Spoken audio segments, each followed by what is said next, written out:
I'm going to show you how to make a shirt with a Cricut Explore Air 2. When purchasing a Cricut Explore Air 2, you will have to download an app that is Cricut Design Space. Cricut Design Space will allow you to create an account that gives you the option to find multiple different designs, whether it's fonts, layouts, pictures, etc. When you pick out your design in Cricut Design Space, you will have to actually clean your design. What clean your design is say you find a picture online or something and it has a background and you move it to Cricut Design Space. You will actually have to remove the background of that picture to where it just shows the letters or the outline of the picture that you are wanting to place on your t-shirt.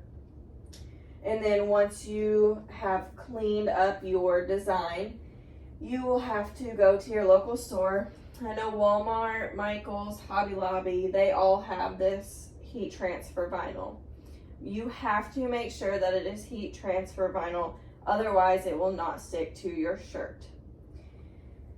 And then you will pick out whatever color you want your design in. When you get your vinyl home and you are ready to cut out your design, you will place the shiny side down on your mat. You have 3 options of mats. It is your regular stick, your strong stick, or your excessive stick. They are all 3 different colors, so you will be able to easily tell the difference in the mat, and they are all actually labeled.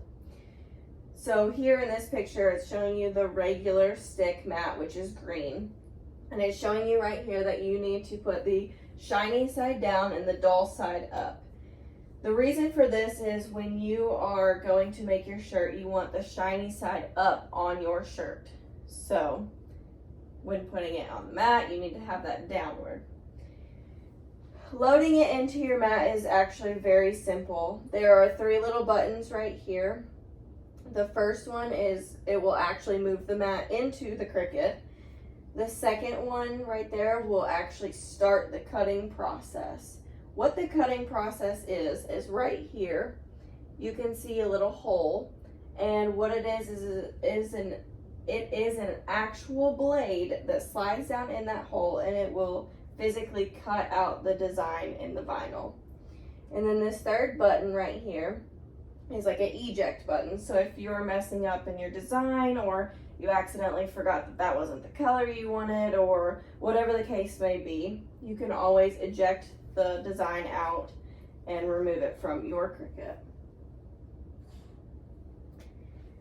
After your design is all cut out, you will have a toolkit that comes with your Cricut.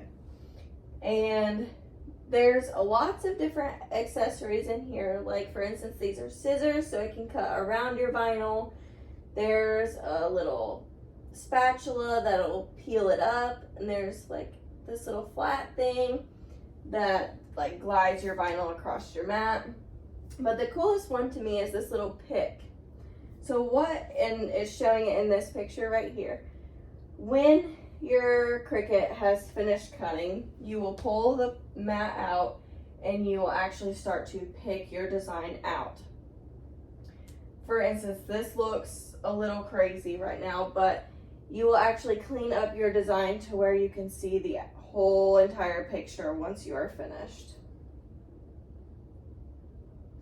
When you're finished cleaning your design up, like picking it, you will turn your heat press on and begin the process of putting it on your shirt. When you purchase a heat press, you will get a heat press mat that protects anything that is under it.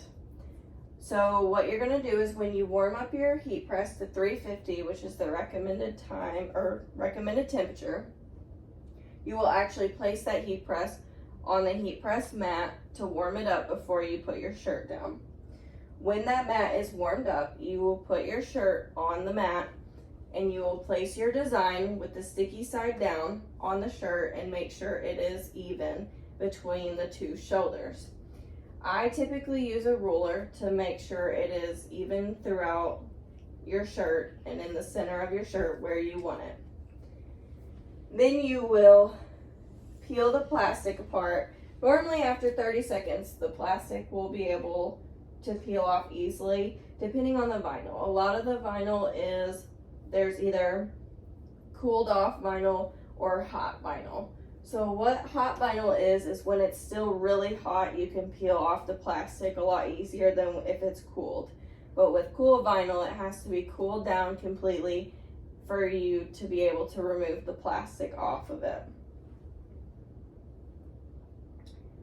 So as it's showing here, this is where you put your design on the shirt and make sure it's evened out throughout the whole entire shirt. Make sure it's evened out through, or I should say centered in between the two shoulders and not choking your neck or anything. And then when you are finished with the heat pressing, you will peel the plastic off and your product will be finished.